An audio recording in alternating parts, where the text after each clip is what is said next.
أما بعد فأعوذ بالله من الشيطان الرجيم بسم الله الرحمن الرحيم ما كان محمد أبا أحد من رجالكم ولكن رسول الله وخاتم النبيين وكان الله بكل شيء عليما صدق الله مولانا العظيم لي خمسة أطفي بها حر الوباء الحاطمة المصطفى والمرتضى وابنهما والفاطمة مولاي صل وسلم دائما أبدا على حبيبك خير الخلق كلهم إن الله وملائكته يصلون على النبي يا أيها الذين آمنوا صلوا عليه وسلموا تسليما. محبت و عقیدت کے ساتھ کوئی لب محروم نہ رہے، کوئی زبان خاموش نہ رہے بارگاہ تاجدار کائنات صلی اللہ تعالی علیہ وآلہ وسلم میں درود پاک بطور تحفہ اور ہدیہ پیش فرما لیجئے. الصلاۃ والسلام علیک یا سیدی یا رسول اللہ وعلی آلک و اصحابک یا سیدی یا حبیب اللہ. انتہائی واجب الاحترام معزز و محتشم علماء کرام، ثناخان مصطفیٰ صلی اللہ تعالی علیہ وآلہ وسلم اور علاقہ بھر کی سیاسی، سماجی، مذہبی، دینی، علمی، فکری، روحانی معزز اور معتبر شخصیات جو تحریک منہاج القرآن ملتان کے زیر اہتمام 5 روزہ دروس عرفان القرآن کے تیسرے فیز کی آج تیسری نشست میں تشریف لائے. دعا ہے رب کائنات اس ماہ رمضان المبارک کی پرنور ساعتوں کے تصدق سے کثیر تعداد میں مرد و خواتین جو تشریف لائے اور لائیں، اللہ رب العزت ان سب کے دامن میں اپنی رحمتوں کا اور برکتوں کا نزول فرمائے. حاضرین مکرم، آپ احباب نے مختلف اشتہارات کے ذریعے، میسیجز کے ذریعے، دعوتی کارڈز کے ذریعے اور دیگر تشہیری مہم کے ذریعے آپ کے علم میں ہوگا کہ آج ہماری گفتگو کا عنوان عقیدہ ختم نبوت ہے. اس مضمون کی اہمیت کو اور حساسیت کو اس بات کے ساتھ سمجھا جا سکتا ہے کہ یہ مضمون انتہائی اہمیت کا حامل ہے، اور یہ عقیدہ ختم نبوت یاد رکھ لیں یہ ہمارے ایمان کی اساس بھی ہے، ہمارے ایمان کی بنیاد بھی ہے، اور اس سے بڑھ کر ہمارے ایمان کا مرکز و محور بھی ہے. بولیے، ہمارے ایمان کا مرکز و محور بھی ہے.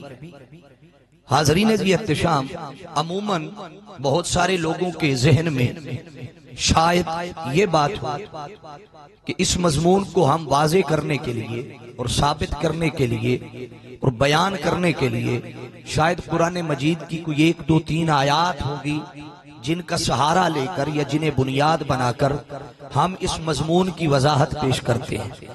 ایسا نہیں ہے. میرے قائد حضور شیخ الاسلام ڈاکٹر محمد طاہر القادری مدظ اللہ العالی، آپ نے عقیدہ ختم نبوت پر ایک ضخیم کتاب شائع کی ہے. عقیدہ ختم نبوت کے نام سے 950 صفحے پر مشتمل. بولیے کتنے؟ 950 صفحے پر مشتمل یہ کتاب. اس کتاب میں 1 2 4 5 10 20 آیات نہیں، 129 آیات سے عقیدہ ختم نبوت ثابت کیا. بولیے کتنی؟ 100 اونچا بولیے 129 آیات نہ صرف قرآنی آیات بلکہ تاجدار کائنات صلی اللہ علیہ وسلم کی احادیث کا ایک مجموعہ 225 کے لگ بھگ احادیث نبویہ کو جمع کر کے حضور صلی اللہ علیہ وسلم کے اس عقیدہ ختم نبوت کا بیان کیا۔ سامعین محترم، میری گفتگو 3 حصوں پر مشتمل ہوگی۔ پہلے حصے میں ہم قرآن مجید کی آیات کی روشنی میں عقیدہ ختم نبوت پر چند گزارشات آپ کے سامنے پیش کروں گا۔ دوسرے حصے میں احادیث مبارکہ آپ کے گوش گزار، اور تیسرے حصے میں وہ جو چند فتنے آقا دو جہاں صلی اللہ علیہ وسلم کے دور سے لے کر اور قیامت تک آنے والے جتنے فتنے ہوں گے ان کا مختصر تعارف اور تفصیلاً کچھ نہ کچھ تعارف اس فتنہ قادیانیت، آج اس سے پردے ہٹائے جائیں گے تاکہ حضور کی آنے والی نوجوان نسل اس فتنے سے اپنے ایمان کو، اپنے عقیدوں کو محفوظ رکھ سکے۔ حاضرین مکرم، اللہ رب العزت نے ارشاد فرمایا کہ ما کان محمد صلی اللہ علیہ وسلم ابا احد من رجالکم، لوگو سن لو، محمد صلی اللہ علیہ وسلم تمہارے مردوں میں سے کسی جوان مرد کے باپ نہیں ہے۔ بولیے کیا؟ کسی جوان مرد کے باپ، اونچا بولیے، کسی جوان مرد کے باپ نہیں ہے۔ تو پھر کیا ہے؟ قرآن نے جواب دے دیا، فرمایا وَلَٰكِن رسول اللہ، ہاں وہ کسی جوان بالغ مرد کے باپ تو نہیں ہے مگر وہ اللہ کے رسول ہیں۔ بولیے اللہ کے رسول ہیں۔ حضور کی شان رسالت کا بیان فرمایا، اور یہ بات کرنے کے فوراً بعد ساتھ ہی اللہ رب العزت نے ارشاد فرمایا وَخَاتَمَ النَّبِيِّينَ، اور شان یہ ہے کہ وہ نبوت کے سلسلے کو ختم کرنے والے، بولیے نبوت کے سلسلے کو ختم کرنے والے، وَكَانَ اللَّهُ بِكُلِّ شَيْءٍ عَلِيمًا، اور اللہ رب العزت ہر چیز کو خوب جاننے والا ہے۔ اب حاضرین ذی احتشام، بات بڑی توجہ طلب ہے، اسی آیہ مبارکہ میں ایک لفظ بڑا خاص استعمال ہوا ہے کہ جسے بنیاد بنا کر اب چونکہ قرآن مجید کے الفاظ میں کوئی تحریف تو کرنے کی جرت نہیں کر سکتا تھا، کوئی جسارت نہیں کر سکتا تھا، کیوں کہ حفاظت کا ذمہ اللہ نے اپنے ذمہ لے رکھا تھا۔ اس نے فرما دیا اِنَّا نَحْنُ نَزَّلْنَا الذِّكْرَ وَإِنَّا لَهُ لَحَافِظُونَ، کہ ہم نے اس قرآن کو اور اس ذکر کو اتارا ہے اور ہم ہی اس کے، آپ بولیں گے سارے، ہم ہی اس کے محافظ ہیں، حفاظت کرنے والے ہیں۔ تو چونکہ حفاظت کی ضمانت آ چکی تھی، اب اس قرآن کے الفاظ میں تو کوئی رد و بدل کر نہیں سکتا تھا، تحریف کر نہیں سکتا تھا۔ اس بدبخت مرزے نے یہیں پہ وہ بددیانتی کی اور ڈنڈی ماری، اس نے اسی میں سے وہ لفظ پکڑا جو اللہ رب العزت نے آقا دو جہاں صلی اللہ علیہ وسلم کی ختم نبوت کے حوالے سے استعمال فرمایا، خاتم النبیین۔ اللہ نے بڑی صراحت کے ساتھ اور وضاحت کے ساتھ فرما دیا تھا کہ میرے محبوب محمد مصطفیٰ صلی اللہ علیہ وسلم آخری نبی ہیں، ان کے بعد کوئی نبی، بولیے سارے، کوئی نبی نہیں آئے گا۔ اس نے اسی لفظ کو لیا، لفظ تو بدل نہیں سکتا تھا مگر معنی بدلا، مفہوم بدلا، اور مفہوم بدل کر نئے بالکل سادہ لو انسان مسلمانوں کو گمراہ کر کے اس نے اپنے شکنجے میں اور اپنے جال میں اتار کر ان کو ایمان سے ہاتھ دھونا پڑا۔ لفظ خاتم کا معنی بیان کرتے ہوئے وہ مرزا قادیانی کہتا ہے چونکہ اللہ نے قرآن میں کہہ دیا ہے کہ خاتم النبیین، ہم نے محمد صلی اللہ علیہ وسلم کو نبیوں کی مہر بنا دیا ہے۔ بولیے نبیوں کی، خاتم کا معنی مہر ہے، اور اس میں کوئی شک نہیں، اہل لغت نے لفظ خاتم کا ایک معنی مہر بھی بیان کیا ہے، اس نے اسی لفظ کا سہارا لیا اور مفہوم بدلتے ہوئے کہا کہ چونکہ حضور کو مہر بنا دیا ہے، اب آقا علیہ السلام، میں تو نبوت کا دعویٰ نہیں کر رہا، میں اسی مہر کے سہارے اعلان کر رہا ہوں کہ اسی مہر کے ذریعے اللہ نے مجھے نبوت دی ہے۔ اب حضور جس پہ مہر لگاتے جائیں گے وہ نبی ہوتا جائے گا۔ اب توجہ کرنا، بہت سارے لوگ جب یہ بات سنتے ہیں نا کہ حضور علیہ السلام کی اتنی شان ہے اور اتنی عظمت ہے کہ آقا علیہ السلام جس پر مہر لگا دے وہی نبی ہو جاتا ہے، تو کئی سادہ مسلمان یہ بات سن کر، چونکہ اس میں حضور کی شان کا ایک پہلو بھی تھا کہ آقا کی اتنی شان ہے کہ وہ مہر لگاتے جائے تو نبی ہو جاتا ہے، پہلو تو اس میں ایک بڑا خوش کن تھا، مگر یہی وہ جال تھا جس نے مسلمانوں کے عقیدوں پر نقب زنی، جس نے ایمان کو تباہ کیا، جس نے وہ دروازہ کھولنے کی کوشش کی۔ وہ جب یہ معنی بیان کرتا ہے تو یقیناً مفہوم بدل کر پھنساتا ہے۔ ہم کچھ تھوڑی سی چند جملوں پر مشتمل یہ لغوی بحث آپ کے سامنے بیان کر رہا ہوں، اگر آپ لوگ یہ سمجھ گئے اس لفظ خاتم کی بحث، تو قیامت تک آپ کے ایمان کو کوئی شخص بھی جال کے ذریعے پھنسا کر تباہ نہیں کر سکے، اگر آپ یہ لفظ خاتم کا معنی سمجھ گئے۔ یہ لفظ خاتم اور خاتم آپ دہرائیے ذرا، لفظ خاتم تا کی زبر کے ساتھ اور خاتم تا کی زیر کے ساتھ، یہ دونوں طریقوں سے آتا ہے، دونوں قراتوں سے پڑھا جاتا ہے، دونوں طریقوں سے استعمال ہوتا ہے۔ خاتم اور خاتم یہ دونوں لفظ کبھی یہ کلمات اسم کے طور پر آتے ہیں۔ علماء، ٹیچرز، پروفیسر حضرات تشریف فرما ہے، اس بات کو سمجھ جائیں کہ دونوں کلمات بولیے کبھی اونچا بولیے اسم کے طور پر آتے ہیں۔ جب یہ دونوں کلمات اسم کے طور پر آئیں تو تب ان کا معنی ہوتا ہے آخر قوم۔ بولیے کیا؟ آخر قوم، یا کسی قوم، کسی گروہ، کسی جماعت میں سے سب سے آخر پہ آنے والا فرد، یہ تب اس کا معنی یہ ہوتا ہے۔ خاتم یہ اس میں فاعل بنتا ہے، بر وزن فاعلن، خاتمن۔ اگر پھر اس کی نسبت آقا علیہ السلام کی ذات کی طرف کی جائے تو اس کا معنی ہوتا ہے ختم کرنے والا۔ معنی کیا ہوا کہ تاجدار کائنات صلی اللہ علیہ وسلم کی ہستی ہی وہ ہستی ہے کہ جو نبوت کے سلسلے کو ختم کرنے والی، بولیے جو نبوت کے سلسلے کو ختم کرنے والی۔ اب تیسرا لفظ یہ کبھی اسم اعلیٰ کے طور پر آتا ہے، بولیے کیا؟ کبھی اسم اعلیٰ، جب اسم اعلیٰ کے طور پر آئے تو تب معنی دیتا ہے مہر، جب اسم اعلیٰ کے طور پر آئے، اور اس وقت بھی اس کی ایک شرط ہوتی ہے۔ اب علماء متوجہ ہو جائیں، اور وہ میری بہنیں جو عالمہ فاضلہ پڑھی لکھی ہیں وہ بھی متوجہ ہو جائیں، ان کے لیے بھی بڑا فائدے مند ہے کہ جب اسم اعلیٰ کے طور پر آئے تو یاد رکھ لیں اس کی علامت یہ ہے کہ لفظ خاتم یا خاتم اس کے بعد لفظ اعلیٰ آتا ہے۔ بولیے کیا؟ لفظ اونچا، لفظ اعلیٰ، اور لفظ اعلیٰ بھی صلہ کے طور پر آئے، صلہ کے طور پر۔ مثال قرآن سے دے دیتا ہوں، آپ قرآن مجید کا سورہ بقرہ کا ابتدائی حصہ اٹھائیے، قرآن نے کہا ختم اللہ علی قلوبہم۔ اب ذرا ترجمہ کریں، آسان ترجمہ ہے، آپ روزمرہ پڑھتے ہیں کہ اللہ نے ان کے دلوں پر، سب بولیے ذرا، ان کے دلوں پر مہر لگا دی ہے، تو تب معنی دیتا ہے۔ اب مہر کا معنی جو اس نے بیان کیا وہ تو کر دیا، مگر حقیقی معنی اور مفہوم کیا بنتا ہے؟ حقیقی معنی یہ ہے کہ کوئی شخص تحریر لکھے، صاحب تحریر جب اپنی تحریر لکھ کر مکمل کر لیتا ہے تو تحریر کے مکمل ہونے پر وہ آخر پر مہر لگاتا ہے۔ آپ پڑھے لکھے اب آپ بیٹھے ہیں نا، وہ آخر پہ بولیے کیا کرتا ہے؟ بولیے مہر لگا۔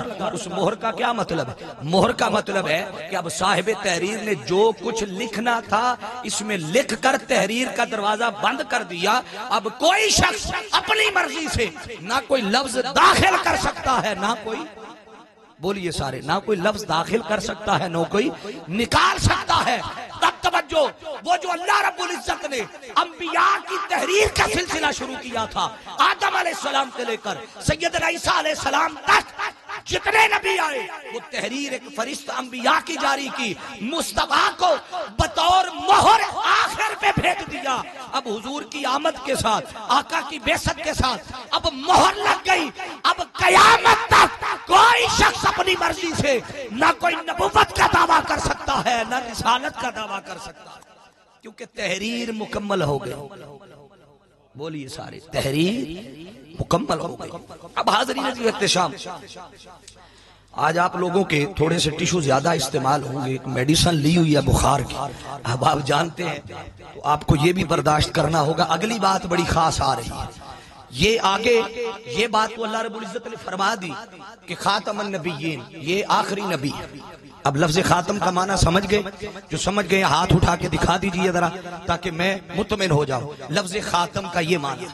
اب آ جائیے، اللہ رب العزت نے جو فرمایا کہ ما کان محمد ابا احد من رجالکم، کہ محمد صلی اللہ علیہ وسلم تمہارے مردوں میں سے کسی جوان مرد کے باپ نہیں ہے۔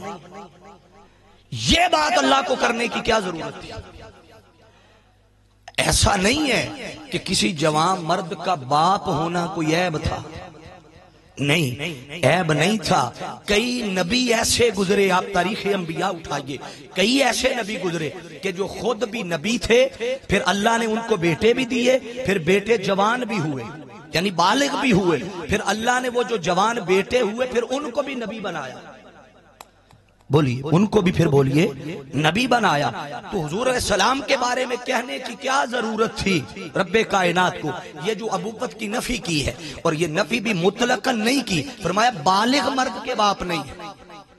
بالغ، بولیے بالغ مرد کے باپ، بھئی 2 4 5 10 سال بال بلوغت کی عمر تک پہنچنے سے پہلے بچہ فوت بھی ہو جائے تو کیا خیال ہے اس کی ولدیت کے ساتھ کس کا نام آتا ہے؟ وہ اس کا بیٹا ہوتا ہے۔ تو اللہ نے یہاں ابوت کی نفی کس وجہ سے کی؟ یہ کیوں کہا کہ کسی بالغ مرد کے باپ نہیں ہے؟ حکمت کیا تھی؟ سبب کیا تھا؟ ہاں سبب یہ تھا، اور حکمت سمجھ لیں کہ اللہ نے یہ جو فرمایا نا کسی جوان مرد کے باپ نہیں، ہاں اگر حضور کا کوئی بیٹا جوان ہو جاتا، بالغ ہو جاتا تو یقیناً وہ بھی نبی ہوتا۔ جاگ رہے ہیں نا سارے؟ وہ بھی، بولیے سارے، وہ بھی نبی ہوتا۔ اور اگر حضور کا کوئی بیٹا جوان ہو کر نبی ہوتا تو پھر آقا دو جہاں صلی اللہ علیہ وسلم پر ختم نبوت، بولیے حضور پر ختم نبوت۔ آپ سوچ رہے ہوں گے چلے بیٹا جوان کر دیتا، بے شک نبوت نہ دیتا، بیٹا تو جوان کر دیتا، اور جوان بیٹے کا باپ بھی کہہ دیتا۔ جب کئی انبیاء ایسے تھے کہ جو جوان بیٹوں کے باپ ہوئے، تو آقا دو جہاں صلی اللہ علیہ وسلم کے حوالے سے اس ابوت کی نفی کرنے کی سبب کیا تھا؟ ہاں اگر آقا کا بیٹا جوان ہو جاتا تو وہ بھی، بولیے سارے، نبی ہوتا۔ اور اگر جوان ہو کر نبی نہ ہوتا، کئی نبی ایسے تھے، حضرت ابراہیم علیہ السلام کی مثال لے لے، وہ خود بھی نبی، بیٹے اسحاق علیہ السلام بھی نبی، بیٹے اسماعیل علیہ السلام بھی، بولیے نا ذرا، بیٹے اسماعیل علیہ السلام بھی نبی، حضرت یعقوب علیہ السلام خود بھی نبی، بیٹے یوسف بھی، بولیے ذرا، یوسف علیہ السلام بھی نبی، زکریا علیہ السلام کی مثال لے لے، خود بھی نبی، تو بیٹے یحییٰ علیہ السلام بھی نبی۔ ایسا نہیں ہے کہ کئی نبی ایسے ہوئے جن کے بیٹے جوان بھی ہوئے پھر نبی بھی بیٹے بنے۔ تو اگر آقا کا بیٹا کوئی جوان ہو جاتا تو یقیناً وہ بھی نبی ہوتا، اور جوان ہو کر نبی بن جاتا تو آقا پہ ختم نبوت نہ رہتی۔ اور اگر جوان ہو کر نبی نہ ہوتا تو قیامت والے دن جب انبیاء کی صفیں سجتی، وہاں کئی نبی شان کے ساتھ ہوتے کہ خود بھی نبی بیٹے بھی، بولیے خود بھی نبی بیٹے بھی نبی۔ تو اس شان میں، اس پہلو میں باقی انبیاء کو حضور پر جزواً فضیلت مل جاتی۔ رب کو یہ بھی گوارا نہ تھا کہ کسی ایک پہلو میں میرے مصطفیٰ پر دیگر فضیلت لے جائے۔ رب کائنات نے بچپن میں آقا کے بیٹوں کو اپنی بارگاہ میں بلا کر ختم نبوت کا تاج بھی آقا کے سر سجا دیا، اور حضور کی ذات میں کسی قسم کا کوئی نقص بھی نہیں آنے دیا۔ بولیے کسی قسم کا کوئی نقص بھی، بولیے نہیں آنے دی۔ یہ اسی طرح ہے، میں قرآن سے ایک اور مثال کوٹ کر دیتا، آپ کے علم میں ہوگا، کئی احباب جانتے ہیں، بالخصوص پروفیسر حضرات اور تقابلی ادیان سبجیکٹ پڑھنے پڑھانے والے پروفیسر حضرات، جو یہود و نصارہ تھے وہ انبیاء کو ہی اللہ کا بیٹا بنا دیتے۔ وہ کہتے یہ انبیاء کے بیٹے، انبیاء اللہ کے بیٹے۔ وقالت الیہود عزیر ابن اللہ وقالت المسیح ابن اللہ، وہ کہتے یہ اللہ کے بیٹے ہیں۔ تو اللہ رب العزت نے اس کی نفی کی، کیسے؟ فرمایا محبوب آپ اعلان فرما دیں، قل ان کان للرحمن